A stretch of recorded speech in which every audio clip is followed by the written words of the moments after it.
Hey, hello. Balik lagi di channel Spoiler Moon dan kita akan lanjutkan lagi spoileran untuk komik Magic Emperor-nya. Masih lanjutan part yang sebelumnya, dimana di sini tuh Zofan telah melarikan diri gitu ya dari kekaisaran, dan juga si Sange anaknya itu mengejar Zofan.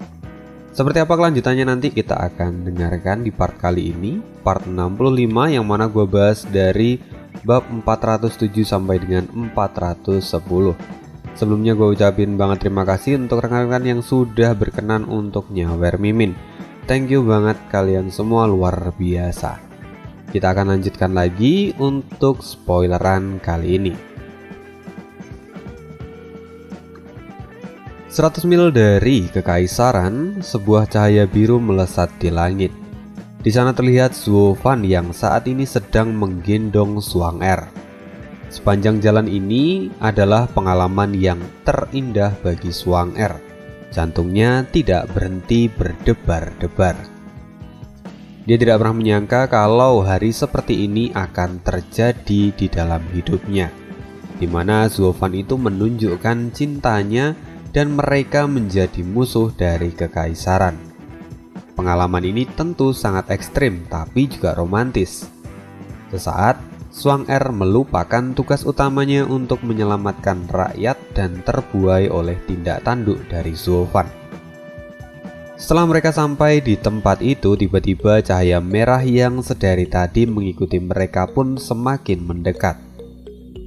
Zwang-Er buru-buru memberitahu Zofan, "Steward Zuo, 3 mata rantai kuno sudah semakin dekat," tampak ketakutan di mata Zwang-Er. Namun Zofan sama sekali tidak menambah kecepatannya. Justru dia tersenyum lalu memutuskan untuk turun dan berhenti terbang. Setelah sampai di tanah, Zofan menurunkan Zwang-Er dari pelukannya. Lalu kilatan cahaya merah menghantam Zofan dengan suara yang keras. Zwang-Er menjadi ketakutan dan panik. Dia khawatir akan keselamatan dari Zofan. Jika itu adalah pukulan dari 3 mata rantai kuno, maka Zofan pasti akan terluka parah. Tapi setelah kepulan asap menghilang, saat ini anak kecil itu tampak memeluk Zofan dengan melingkarkan tangannya di leher Zofan. Itu adalah 3 mata rantai kuno yang mana saat ini tampak sangat manja pada Zofan. "Ayah, aku merindukanmu," kata Sange sambil tersenyum. Nah, ini kemarin ada yang komen, "Bang, ngapain sih pakai kata Sange? Toh namanya adalah Gu Santong." Ini sebenarnya kalau misalnya kalian ngikutin spoileran dari awal ya, itu ada part dimana ketika Gu Santong itu mengakui Zofan sebagai ayahnya, dia itu minta dipanggil Sange, sama seperti mendiang ayah angkatnya yang juga memanggilnya Sange, yang mana artinya itu kurang lebih adalah anak ketiga. Jadi kenapa kok dipanggil Sange itu karena itu tadi, anak ketiga. Dan di channel ini gue lebih suka aja sih pakai istilah Sange daripada ke Gu Santong, karena nanti ya bingung juga. Ya mungkin kalian gak bingung, tapi gue yang ngebacain kadang suka keliru-keliru kayak gitu. Supaya gak keliru aja, jadi gue lebih prefer ke Sange. Lanjut. Zofan pun tertawa ketika mendengar hal ini, lalu kemudian dia menepuk-nepuk punggung dari Sange dengan ringan tentunya. Tampak Zofan kini juga tersenyum lebar. Zwang-Er terkejut sampai mulutnya terbuka lebar. Dia tidak menyangka kalau kedua orang ini memiliki kedekatan seintim ini. Kini Zwang-Er mulai bertanya-tanya akan apa yang sebenarnya terjadi. Jika memang mereka berdua itu begitu akrab, lantas kenapa sebelumnya mereka sampai bertarung dengan begitu intens? Wajah Zwang-Er tampak konyol dan tidak bisa menemukan jawaban apapun. Akhirnya Zofan pun menyadari kalau saat ini Zwang-Er sedang kebingungan. Lantas Zofan pun berkata, "Zwang-Er, apa kamu tidak tahu kalau 3 mata rantai kuno itu adalah putraku?" Mata Zwang-Er semakin terbelalak karena terkejut. Penjaga naga terkuat pun ternyata adalah bagian dari Zofan. Bukankah ini semua adalah sebuah rahasia yang sangat mengejutkan?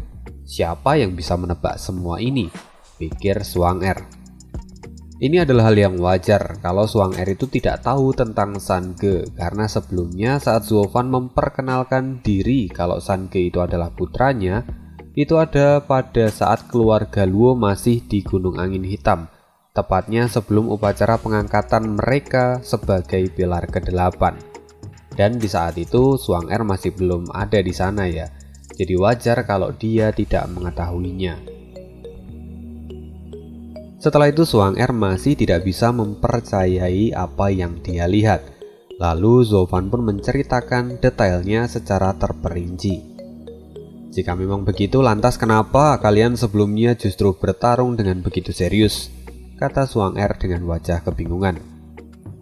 Lalu Zuo Fan pun tersenyum dan menjelaskan, sebelumnya aku hanya mengikuti arus takdir yang kamu ceritakan dan membuat semua orang berpikir bahwa rencana mereka telah berhasil.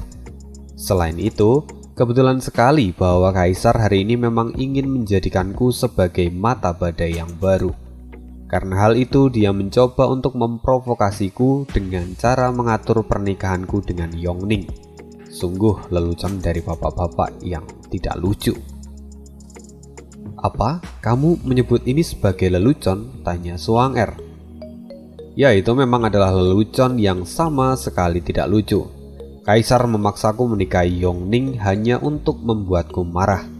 Bahkan jika aku menerima pernikahan itu tanpa perlawanan, Kaisar tidak akan tinggal diam dan menjalankan rencananya yang lain untuk memprovokasiku. Tapi aku dengan sengaja memakan umpannya itu dan membuat Kaisar bisa menjalankan rencananya dengan mudah. Sekarang aku adalah musuh dari Kaisar dan setiap keluarga pun mulai bertindak. Situasi ini memang buruk untuk kita, tapi di sisi lain, setiap keluarga yang ada di kekaisaran justru menganggap ini sebagai kesempatan dan melihat bahwa kemenangan mereka sudah ada di depan mata.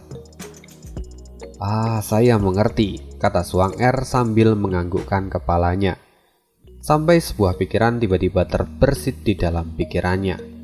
Lalu bagaimana dengan semua tindakanmu padaku hari ini? Tentu itu adalah acting dan merupakan bagian dari rencana yang kubuat. Kamu tidak perlu terlalu memikirkannya. Aku memang sengaja membuat itu semua sehingga pangeran kedua terpancing dan memberikan proposal pernikahan. Dengan begini, aku bisa menentang Kaisar dengan alasan yang lebih kuat dan menghilangkan kecurigaan kalau aku sengaja jatuh dalam perangkap. Dengan begitu, aku bisa melakukan tindakan lain tanpa perlu memikirkan antisipasi dari pihak yang lainnya, kata Zuo Fan sambil mengangguk dengan wajah polos. Mendengar hal ini, wajah Zhuang Er menjadi gelap dan dadanya pun mulai terasa sakit. Hari ini adalah hari di mana hatinya benar-benar diombang-ambingkan oleh Zuo Fan. Dia bahkan terbuai sampai melupakan tugasnya sendiri. Tapi di akhir, hati kacanya yang baru saja mekar langsung dihancurkan berkeping-keping oleh Zuo Fan. Inilah kebangsatan dari Zuo Fan. Bahkan dia tidak merasa bersalah sedikitpun. Kini Zhuang Er hanya bisa memandang Zuo Fan dan San Ge yang tampak bercanda satu sama lain. Dia hanya bisa menyembunyikan semua rasa sedihnya di balik senyuman palsu. Tapi dia tidak bisa menyalahkan Zuo Fan, karena seharusnya dia sendiri sudah tahu sejak awal kalau Zuo Fan adalah orang yang tidak bisa dipercaya dan kejam. Dia sendiri yang memilih untuk memberikan hatinya pada Zuo Fan. Jadi saat dia dikecewakan seperti ini, dia tidak boleh menuntut banyak. Zhuang Er kini tampak menggigit bibirnya untuk menahan rasa sakit yang ada di dalam hatinya. Ayah, sepertinya kamu akan berperang dengan keluarga kekaisaran. Tapi bagaimana dengan sumpahku? Kata San Ge yang kemudian terlihat muram. Zuo Fan tersenyum melihat hal ini, kemudian dia berkata, kamu tidak perlu khawatir. Kamu adalah putraku dan aku tidak akan membuatmu melanggar janji yang telah kau buat. Coba ingat sumpahmu lagi. Kamu hanya bersumpah untuk melindungi kekaisaran, tapi tidak bersumpah untuk setia pada kaisar. Dengan begitu, selama ada penerus dari kaisar yang menjadi kaisar, kamu sama sekali tidak melanggar sumpahmu. Ayah, kamu sangat pintar. Selama ada yang menggantikan posisi kaisar, dan kaisar tetap aman, maka aku masih bisa menjaga sumpahku. Kenapa aku tidak pernah terpikirkan akan hal ini? Kata Sange dengan mata yang berbinar. Pada mulanya janji yang dibuat oleh orang suci di masa lalu dengan Sange itu memang tidak dipikirkan secara matang. Yang penting pada saat itu adalah kekaisaran menjadi aman. Jadi karena hal ini banyak sekali celah yang dapat dimanfaatkan oleh Zuo Fan dalam sumpah ini. Di sisi lain kini Zuo Fan tampak memperhatikan Sange, kemudian dia berkata sambil mengelus-ngelus kepalanya. Putraku, tampaknya kamu begitu menderita akhir-akhir ini. Kamu bahkan terlihat kekurangan gizi dan membuatmu kurus. Sekarang ada aku di sini. Aku akan memberimu cukup bahan obat tingkat 7 supaya kamu bisa segera pulih. Setiap kali Zuo Fan bertemu dengan Sange, dia sama sekali tidak ragu untuk mengeluarkan berbagai bahan obat kelas tinggi. Dengan perlakuan ini jelas kalau Sange itu pasti akan membandingkannya dengan apa yang telah dilakukan kekaisaran padanya. Dengan begitu secara bertahap, Sange jelas-jelas akan lebih condong untuk memihak Zuo Fan, meski keluarga kekaisaran telah merawatnya selama 300 tahun. Lagi pula pada dasarnya, Sange itu masihlah seorang anak kecil. Bisa dibayangkan, anak kecil akan jauh lebih memilih orang yang memberikan permen daripada orang yang memberikan nasi putih setiap tahunnya. Anak kecil. Sesungguhnya ini memang adalah bagian dari rencana Zuo Fan untuk menaklukkan hati dari Sange. Dengan begitu, nantinya Sange pasti akan dengan senang hati membantunya untuk mengurus keluarga kekaisaran tanpa perlu diminta.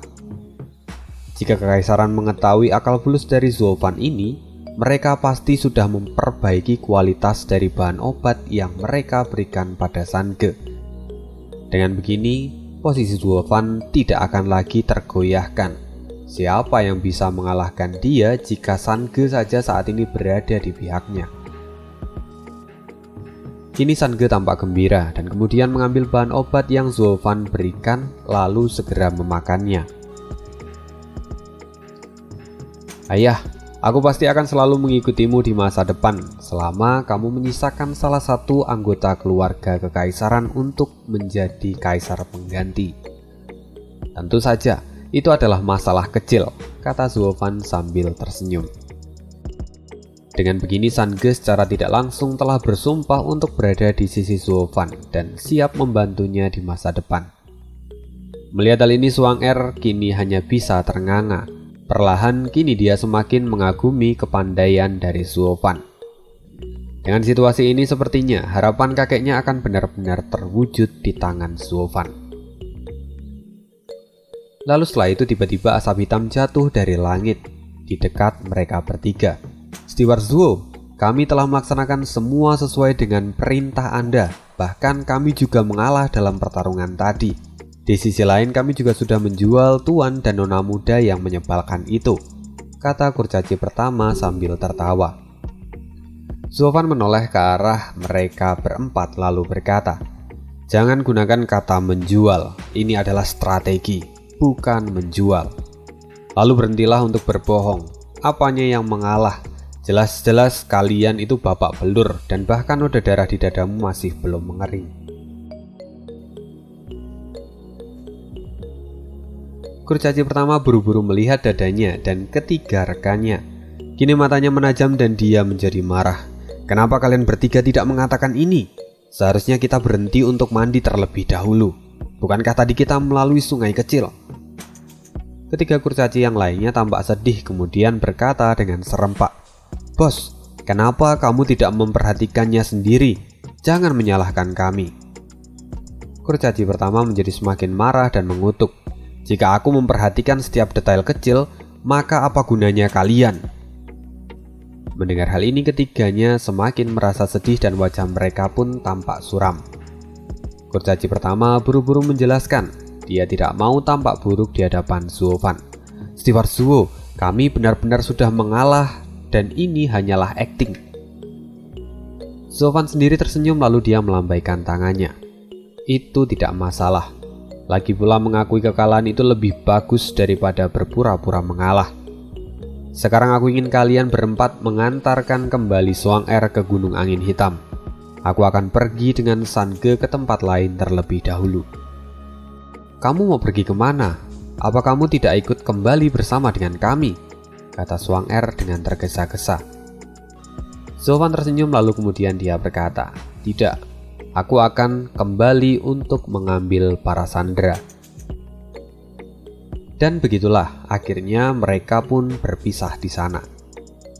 Beberapa waktu kemudian di sebuah pavilion kecil di tengah hutan cemara ada seorang yang tampak duduk dengan tenang. Tempat ini benar-benar tersembunyi dan tidak banyak orang yang mengetahuinya. Setelah itu kilatan cahaya jatuh dari langit. Sosok yang akrab pun muncul dan itu tidak lain adalah Zofan. Zofan tersenyum dan mengepalkan tangannya. Maafkan atas keterlambatanku. Sebelumnya aku dikejar oleh 3 mata rantai kuno sampai memakan waktu yang cukup lama untuk melarikan diri. Senang melihatmu Tuan Leng, kata Zofan. Sosok yang berada di pavilion itu ternyata adalah sang peramal dari gerbang kekaisaran, Leng Wuchang. Kini dia tampak tertawa lalu berkata, Steward Zuo tidak perlu khawatir. Lagi pula memang tidak mudah untuk bisa lepas dari jeratan 3 mata rantai kuno. Mungkin hanya Steward Zuo saja yang bisa lolos darinya. Saya benar-benar merasa kagum. Zofan tersenyum lalu kemudian dia mengangguk. Dia melihat ke sekeliling dan kemudian berkata, gerbang kekaisaran memang sungguh kaya, bahkan memiliki halaman tersembunyi di tengah gunung yang sepi. Bahkan orang luar tidak akan mungkin bisa menemukan tempat ini. Sungguh luar biasa. Leng Wuchang tersenyum dan kemudian dia berkata, tentu saja, ibu kota saat ini sedang kacau balau dan ada banyak ular dan naga yang tercampur menjadi satu. Ada begitu banyak informasi yang beredar di sana. Jadi kami pun harus memiliki tempat untuk menjalankan bisnis dengan aman. Ini adalah tempat rahasia yang tidak memungkinkan orang luar untuk menguping. Bahkan jika itu adalah mata-mata dari kaisar pun, mereka tidak memiliki akses untuk ke tempat ini. Jadi, Anda bisa bicara dengan tenang di tempat ini. Zofan pun mengangguk, lalu dia langsung pada inti dari kedatangannya hari ini. Tuan Leng, saya ucapkan terima kasih atas bantuan Anda kali ini. Lalu sekarang saya harus membawa kembali anggota keluarga Luo. Bisakah Anda mengatakan di mana mereka sekarang? Kenapa saya tidak bisa menemukan mereka di sekitar sini? Leng Wuchang tertawa lalu kemudian dia menggelengkan kepalanya dan berkata, Steward Zuo, sebelumnya Anda sendiri yang mengatakan pada saya kalau dengan menyelamatkan mereka dari tangan kaisar, itu akan menjadi tiket untuk masuk ke kapal Anda. Selain itu, Anda juga mengizinkan saya untuk tetap berada di kapal lama saya di waktu yang bersamaan. Benar, itulah yang saya katakan. Dengan Anda yang telah membantuku, maka Anda bisa menaiki 2 kapal sekaligus. Kata Zofan dengan wajah yang sedikit keheranan. Mata Leng Wuchang tampak bersinar dan dia berkata, benar, hanya itu yang Anda katakan. Anda tidak mengatakan apa yang setelahnya harus saya lakukan. Selain itu, saat ini saya masih adalah pelayan dari gerbang kekaisaran. Artinya saya juga masih harus memikirkan kepentingan dari gerbang kekaisaran. Bahkan jika Anda menganggap saya sebagai musuh, saya pun tidak akan keberatan. Lagi pula sejak awal itu memang adalah status kita. Mata Zofan menajam. Dia memahami ada celah besar di dalam kata-katanya sebelumnya. Memahami ini, Zofan menjadi semakin bersemangat dan tersenyum. Dia merasa kalau ini benar-benar akan menjadi sesuatu yang menarik. Lantas Zofan pun berkata, Tuan Leng memang benar.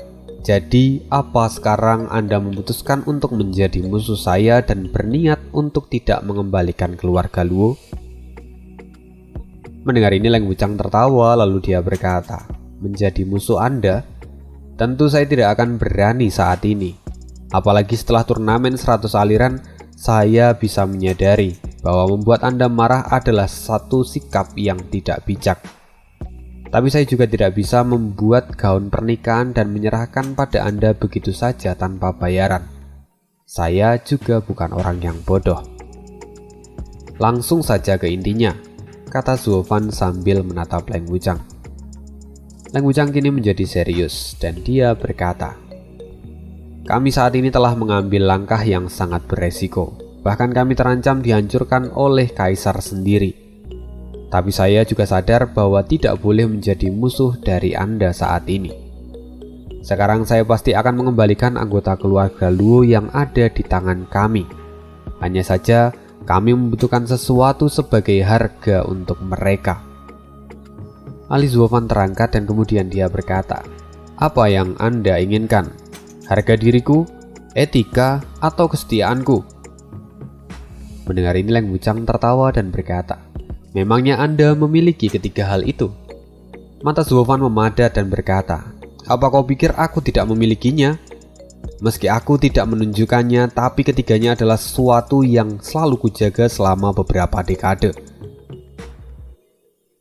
Lagi-lagi Leng Wuchang tertawa, tapi kemudian wajahnya berubah menjadi serius. Steward Zuo mohon untuk tidak bercanda. Lagi pula kami tidak menginginkan ketiga hal itu. Saat ini hanya ada satu hal yang kami inginkan darimu. Selama kamu menyerahkannya, maka kami pasti akan mengembalikan anggota keluarga Luo dengan selamat. Tapi jika Anda menolak, maka maafkan saya kalau pada akhirnya kita harus pergi ke neraka bersama-sama. Apa itu? Apa benda itu sangat penting? Kata Zuofan dengan wajah kebingungan. Akar bodi, kata Leng Wuchang dengan wajah serius. Apa? Zuofan terkejut dan berseru. Leng Wuchang melihat Zuofan lalu kemudian dia berkata, Steward Zuo, mohon untuk tidak berpura-pura terkejut. 8 tahun lalu Menara Huayu murka karena Anda mengambil akar bodi mereka. Jadi sekarang mohon serahkan benda itu pada saya. Tapi benda itu sudah tidak ada di tanganku. Aku bisa memberimu benda yang lain dengan tingkat yang serupa. Katakan saja, kata Zuofan dengan wajah ragu-ragu. Leng Wuchang kini tampak tegas dan berkata, kami tidak membutuhkan hal lainnya. Saat ini kami hanya menginginkan akar bodi. Bahkan jika Anda menawarkan pil tingkat 9 atau 10 pun kami tidak akan tertarik. Mendengar hal ini Zuofan menatap Leng Wuchang dengan keheranan. Kenapa dengan akar bodi itu? Kenapa itu menjadi sangat penting? Lupakan saja, aku bisa memberimu beberapa botol pil tingkat 8. Tidak, hanya benda itu yang kami inginkan, kata Leng Wuchang.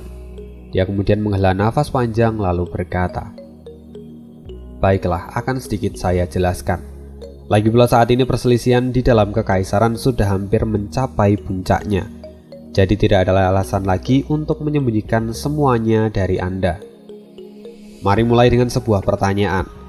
Apakah Steward Zuo tahu kenapa kami ingin melahap Menara Huayu?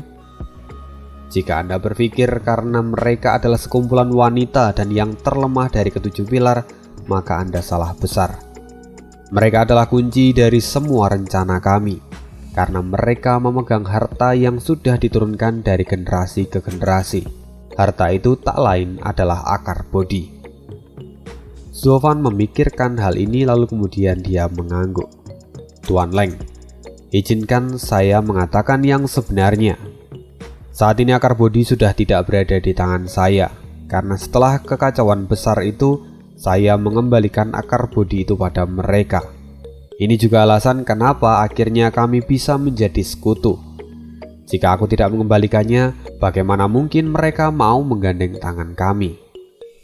Leng Wuchang tersenyum kemudian dia berkata, seperti yang sudah saya duga, saya hanya membutuhkan konfirmasi dari Anda hari ini. Tapi meskipun demikian, persyaratan dari orang tua ini masih tidak berubah. Jika Anda ingin mendapatkan kembali keluarga Anda, maka sebagai gantinya Anda harus memberikan akar bodi itu. Jika kalian memang sangat menginginkan benda ini, kenapa kalian tidak menyerang mereka saja? Kata Zuofan dengan tatapan dingin. Leng Wuchang pun mencibir. Kami sudah mengawasi Menara Huayu selama bertahun-tahun, tapi kesempatan itu tidak pernah datang. Mereka adalah sekelompok wanita yang keras kepala. Bahkan mereka menganggap kalau akar bodi itu jauh lebih penting daripada nyawa mereka. Jadi sekalipun kami menyerang dan membinasakan mereka semua, akar bodi itu tidak akan jatuh ke tangan kami. Karena hal ini juga kami tidak melakukan tindakan apapun sampai saat ini. Tapi saya yakin akan berbeda jika Steward Zuo yang pergi untuk mengambilnya. Saya yakin Anda pasti bisa mendapatkannya. Apa?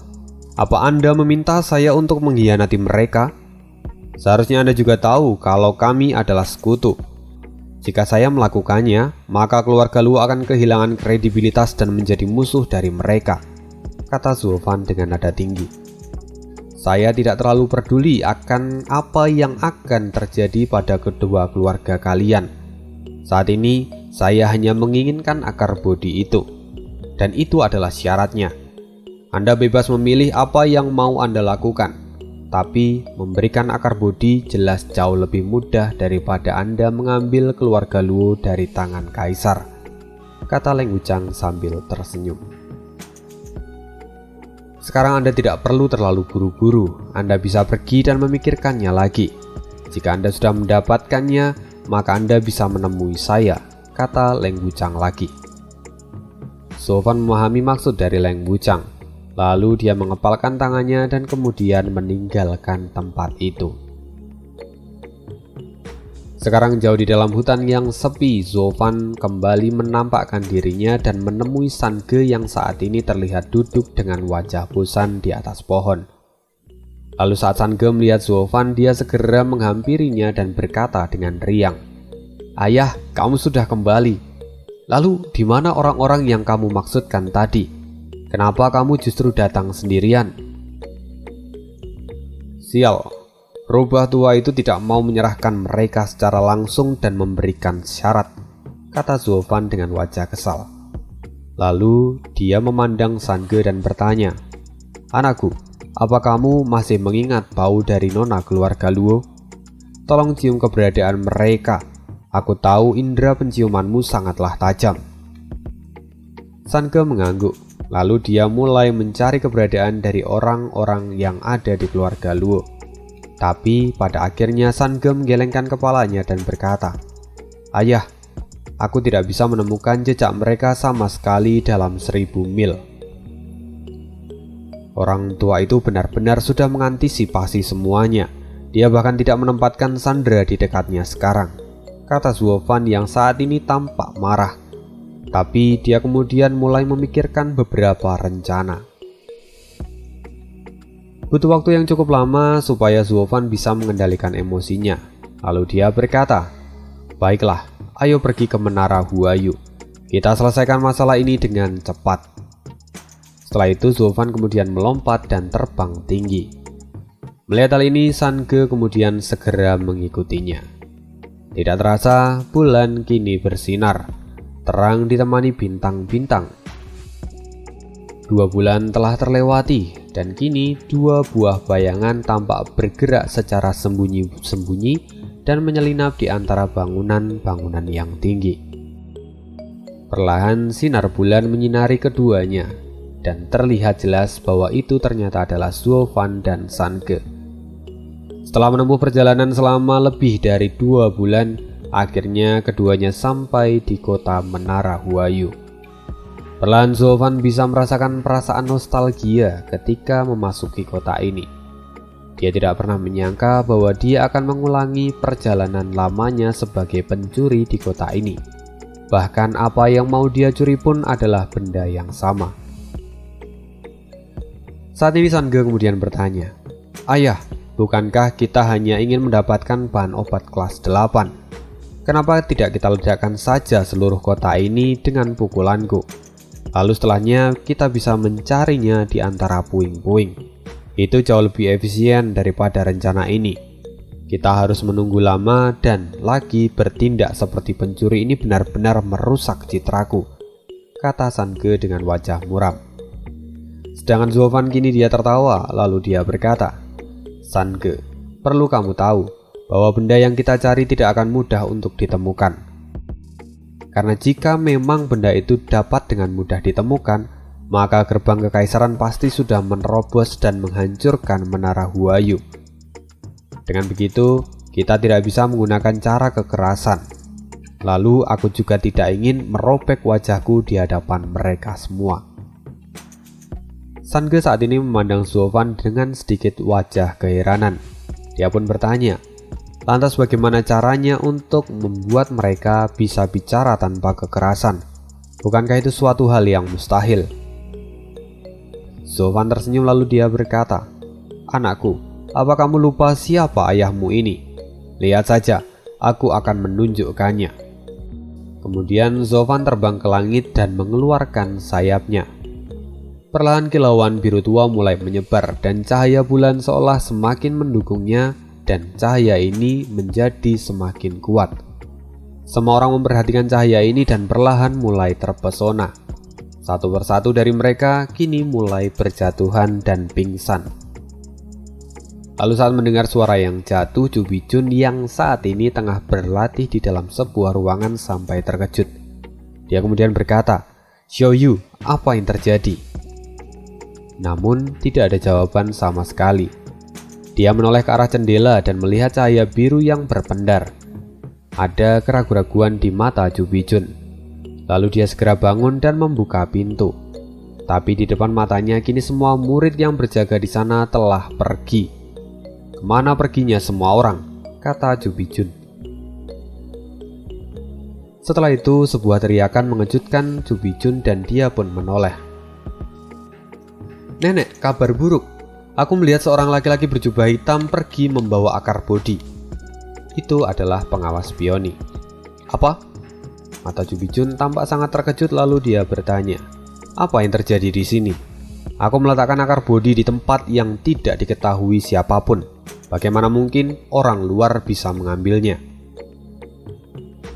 "Nenek, tapi saya juga melihatnya. Pria itu pergi membawa akar bodi. Kini aku menyuruh semua penjaga untuk mengejarnya," kata King Chaikin dengan mulut terengah-engah.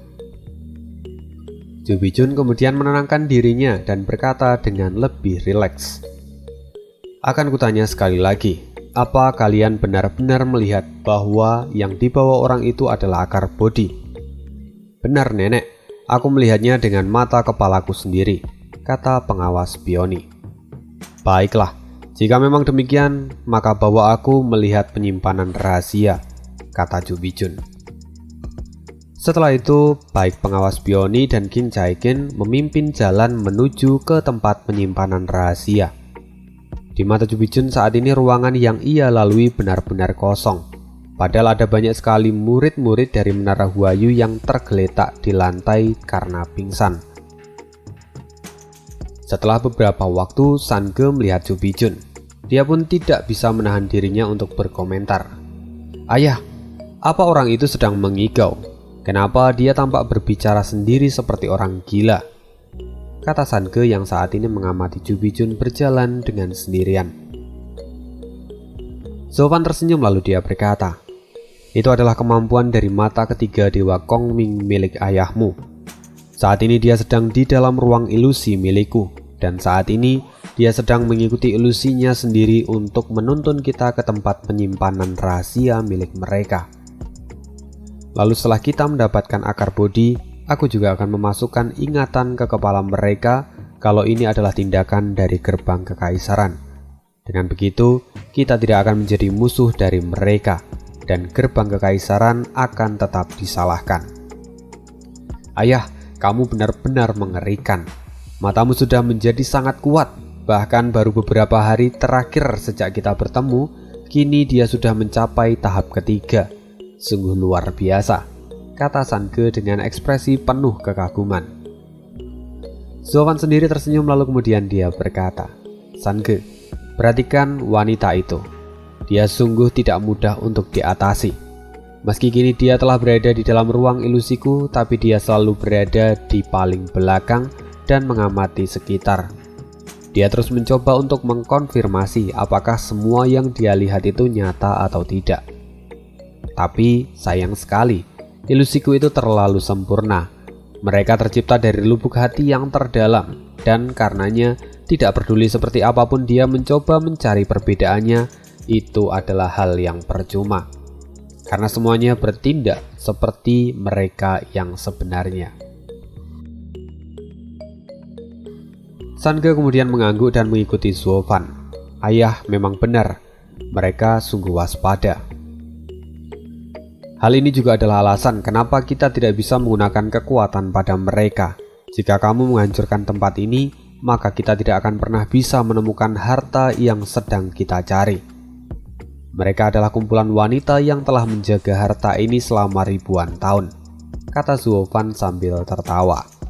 Sange kini bisa memahami ucapan dari Zuo Fan dan dia pun menganggukkan kepalanya. Akhirnya Chu Bijun dan dua orang lainnya sampai di sebuah kolam di belakang menara Huayu. Riak mulai muncul di atas danau itu dan perlahan air mulai terbelah. Setelah beberapa saat, sebuah gua mulai terlihat di sana. Zuo Fan tidak bisa menahan rasa kagumnya bahwa ternyata ada tempat seperti ini di dalam kota Huayu. Selain itu, siapa juga yang akan menyangka kalau akar bodi disimpan di dalam air? Jika dia tidak memiliki kemampuan ilusinya, maka dia tidak akan pernah bisa menemukan benda ini. Setelah itu ketiga orang yang ada di sana kemudian memasuki ruangan rahasia itu. Di sana ada sebuah kotak yang mana ditempatkan di tengah-tengah gua. Chu Bijun melangkah perlahan dan mengambilnya. Lalu ketika Chu Bijun membuka kotak itu, aura yang kuat seperti meledak di udara. Tidak salah lagi, itu adalah akar bodi. Sayangnya di mata Chu Bijun tidak ada sama sekali riak energi ketika dia membuka kotak itu. Apa yang dia lihat saat ini hanyalah kotak kosong. Lalu perlahan dia menjatuhkan kotak itu dengan wajah penuh ketidakpercayaan. Wajahnya kini mulai memucat dan bergumam. Benar-benar sudah hilang. Ayah, sekarang buat dia pingsan, kata Sange dengan buru-buru sambil mengambil akar bodi yang ada di tanah. Zuo Fan pun tampak menghela nafas dan hendak membuat Chu Bijun pingsan. Dia berkata dalam hati, maafkan aku nenek. Di saat itu juga Chu Bijun tiba-tiba menangis. King Chen, maafkan aku. Sebelum kamu pergi, kamu menitipkan menara Huayumu padaku. Tapi orang tua yang tidak dikenal itu telah mengambilnya. Aku tidak bisa menjaga menara ini. Aku telah gagal.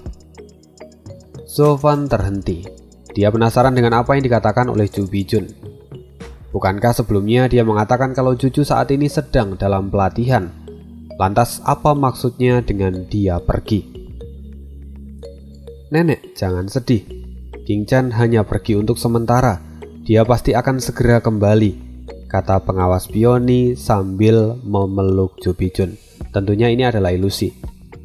Chu Bijun sendiri menggelengkan kepalanya dan tampak sangat sedih. Tidak, dia tidak akan bisa kembali. Dia telah mengorbankan dirinya untuk menyelamatkan gadis dari keluarga Sue. Dia telah membuat perjanjian dengan Master Sekte Xuantian. Aku tahu benar situasinya. Master Sekte Xuantian itu ingin mengangkatnya sebagai murid, dan dengan begitu King Chen tidak akan bisa kembali kemari lagi. Meski aku tahu itu, aku tidak bisa melakukan apa-apa karena ini adalah permohonan terakhir darinya. Jadi aku hanya bisa menurutinya. Zuo Fan terkejut sekaligus keheranan. Hatinya kini semakin kacau setelah mendengar kenyataan ini. Dia mulai berpikir, memang untuk keluarga seperti Menara Huayu itu tidak akan mungkin bisa memiliki mutiara fiksasi jiwa. Lantas bagaimana bisa dia mendapatkan itu dan menyelamatkan jiwa Ning Er?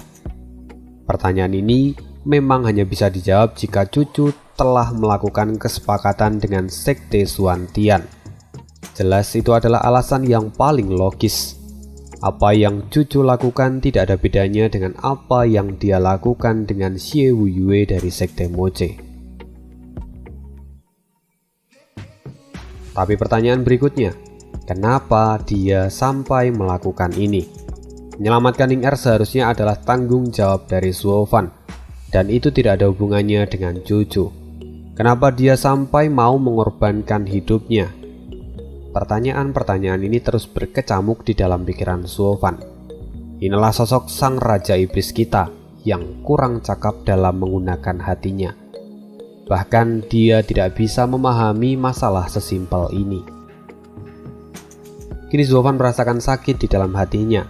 Dia tidak menemukan jawaban apapun.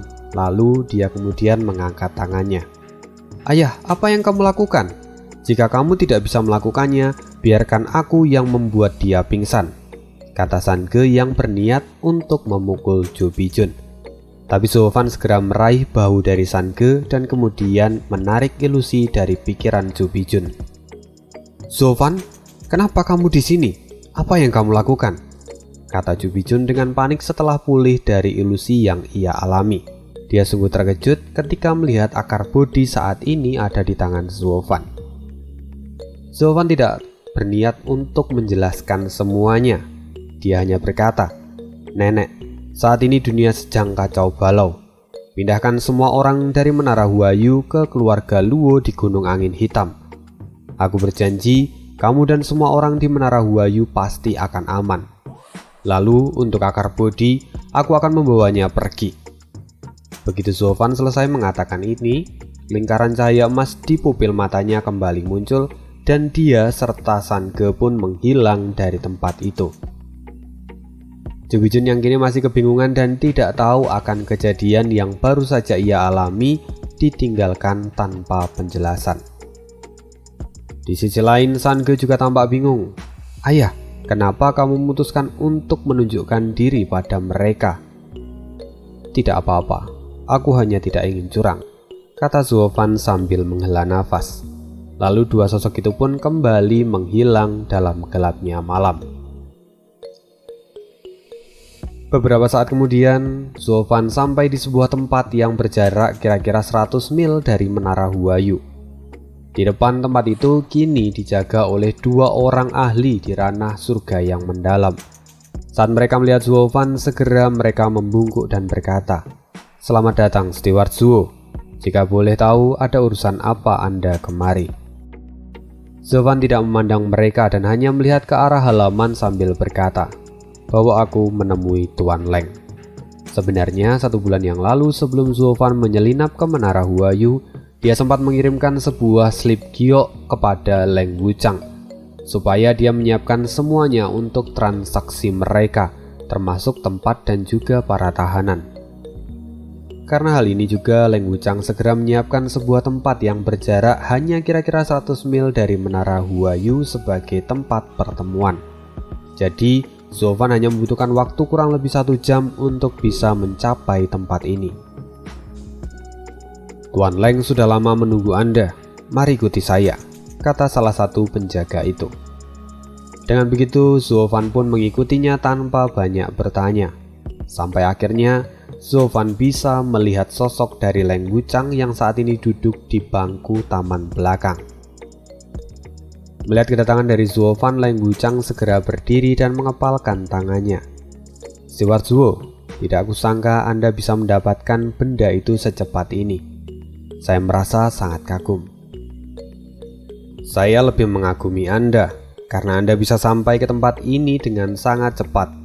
Pasti Anda langsung mengikuti saya begitu saya melangkah pergi waktu itu," kata Zuofan dengan sedikit mencibir.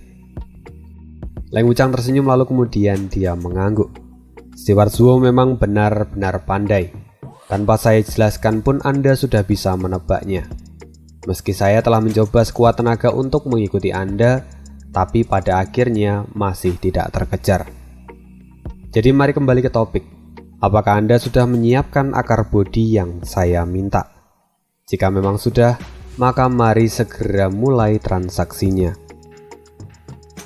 "Sepertinya Anda sudah tidak sabar untuk mendapatkan akar bodi ini," kata Zuofan sambil mengeluarkan sebuah kotak kayu yang berisi akar bodi. "Hanya saja aku masih tidak bisa memahami kenapa kalian begitu mengidam-idamkan benda ini. Bukankah dia hanya obat luka saja?" kata Zuofan. Di sisi lain, Leng Wuchang memandang kotak itu dengan mata berseri-seri, lalu dia berkata, "Itu tidak ada hubungannya dengan Steward Zuo. Selama Anda memberikan benda itu pada saya, maka saya jamin bahwa seluruh anggota keluarga Luo yang ada di tangan kami akan kami kembalikan dengan selamat. Anda tidak perlu terlalu memikirkan alasannya." Mata Zuofan sedikit menyipit dan memperhatikan Leng Wuchang. Tapi pada akhirnya dia tidak bisa menemukan jawaban apapun lalu berkata, "Apa yang Anda katakan memang benar. Ini hanyalah transaksi biasa dan tidak ada gunanya untuk terlalu memikirkannya. Jadi sekarang, di mana orang-orang dari keluarga Luogu?" kata Zuo Fan sambil memandang Leng Wuchang. Leng Wuchang kini tampak tersenyum dan berkata, "Steward Zuo, maafkan saya, tapi saya sangat mengenal keahlian Anda. Jadi saya tidak bisa mengambil resiko ini. Saat ini orang-orang itu berada di tempat yang aman dan Anda tidak perlu khawatir pada mereka. Begitu Anda memberikan benda ini, maka kami akan langsung mengantarkan mereka kembali ke Gunung Angin Hitam dengan selamat. Anda bisa mempercayai semua kata-kata dari orang tua ini." Zuo Fan menatap Leng Wuchang dengan tatapan tidak puas. "Tuan Leng, apa maksudnya ini? Apa kamu mau mengambil benda ini tanpa memberikan orang-orangku? Apa kamu berniat untuk mempermainkanku?" Tidak. Mohon untuk tidak salah paham. Saya pasti akan melepaskan mereka, tapi saya tidak bisa memberikan mereka di tempat ini. Karena jika saya seceroboh itu, maka bukan tidak mungkin Anda akan mengambil keduanya dan itu hanya akan membawa kerugian di pihak kami. Percayalah pada orang tua ini. Begitu Anda menyelesaikan transaksi ini, maka saya akan meminta penjaga untuk mengantarkan anggota keluarga Luo kembali ke Gunung Angin Hitam, kata Leng Wuchang dengan wajah serius. "Tuan Leng, seharusnya Anda sadar dengan posisi Anda sekarang. Jika sampai Anda mengingkari ini, maka jangan salahkan saya kalau di hari berikutnya gerbang kekaisaran akan rata dengan tanah," kata Zuo Fan dengan tatapan tajam. "Saya tidak mungkin berani melakukan itu. Saya menyadari semua setelah turnamen 100 aliran bahwa saya tidak boleh sampai membuat Anda marah. Karena Anda adalah orang yang sangat pendendam. Itu juga tidak akan baik bagi kami jika Anda sampai melakukan hal yang tidak kami inginkan," kata Leng Wuchang. Zuo Fan kini tampak merenung sejenak lalu kemudian dia mengangguk. Setelah itu dia pun melemparkan kotak kayu yang ada di tangannya ke arah Leng Wuchang. "Semoga Tuan Leng bisa menepati kata-katanya." Leng Wuchang menerima kotak itu dan tampak berseri-seri. "Steward Zuo tidak perlu khawatir. Saya akan melakukan semuanya sesuai dengan perjanjian." Ketika selesai mengatakan ini, Leng Wuchang kemudian mengirimkan slip giok yang ada di tangannya dan segera menghilang di langit. Melihat hal ini, Zuo Fan pun mengangguk dan kemudian berbalik. "Karena transaksi telah selesai, maka saya akan pergi. Saya akan melihat kondisi dari tuan dan nona muda kami. Tapi yang perlu Anda ingat, jika saya sampai menemukan luka sedikit saja pada tubuh mereka, maka jangan salahkan saya kalau gerbang kekaisaran akan kuporak-porandakan. Sampai jumpa lagi, Tuan Leng." Setelah itu Zuo Fan pun kemudian menghilang lagi. Sekarang di tempat itu hanya tersisa Leng Wuchang yang masih menahan kengerian dari setiap kata-kata yang diucapkan oleh Zuo Fan. Lalu setelahnya tiba-tiba sebuah suara terdengar. "Tuan Leng, apakah kita sudah mendapatkan akar bodinya?"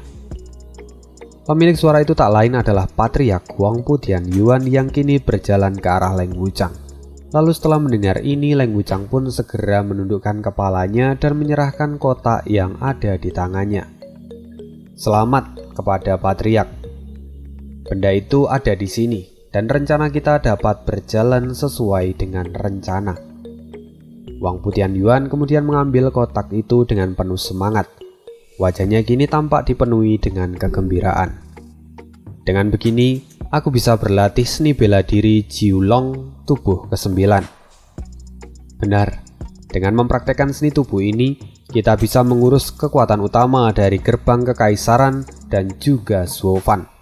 Dewa benar-benar telah memberkati gerbang kekaisaran saat ini," kata Leng Wuchang sambil mengepalkan tangannya. Huangpu Tianyuan sendiri masih tampak gembira sampai dia menyadari sebuah kekurangan dan menghela nafas panjang. Sayang sekali bahwa jiwa naga tidak lagi berjumlah 9 saat ini. Dengan begitu tubuh fisik terkuat masih belum bisa sempurna. "Tuan Leng, kenapa Anda tidak mencoba mengajukan persyaratan ini dan meminta Suofan untuk mengembalikan jiwa naga yang ia miliki.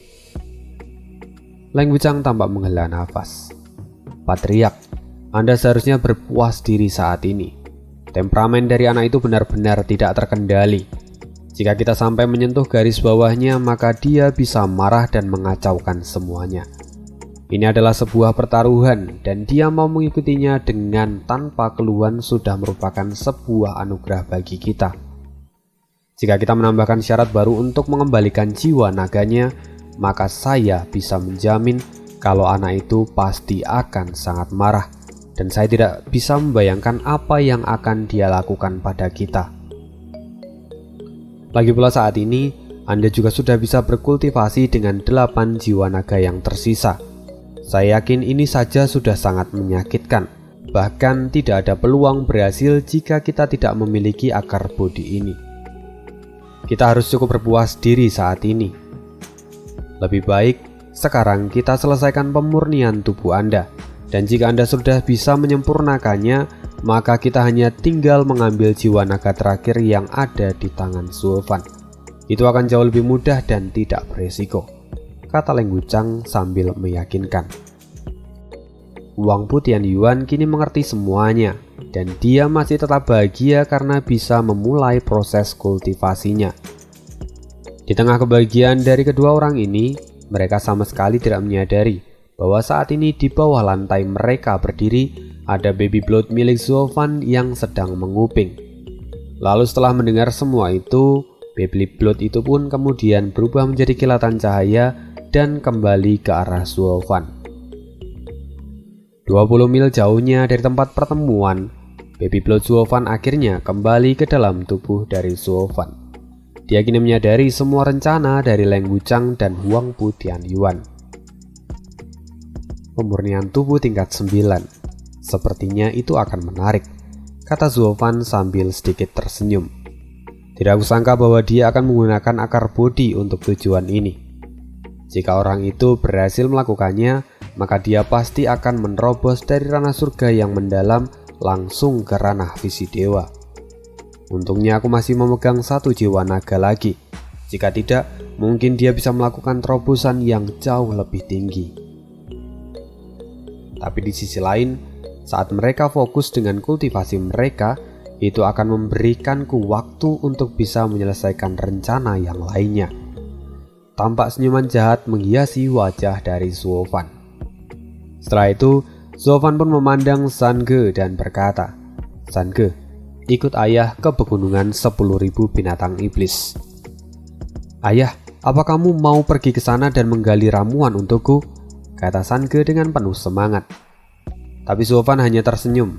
Dia tidak menjawabnya. Setelah itu, mereka pun terbang ke langit dan melesat seperti meteor yang jatuh. Oke, sekian dulu spoileran kali ini. Thank you banget sudah mendengarkan sampai habis. Kalau misalnya ada yang mau nyawer, boleh banget. Langsung aja klik link yang ada di kolom deskripsi. See you again di next video dan bye.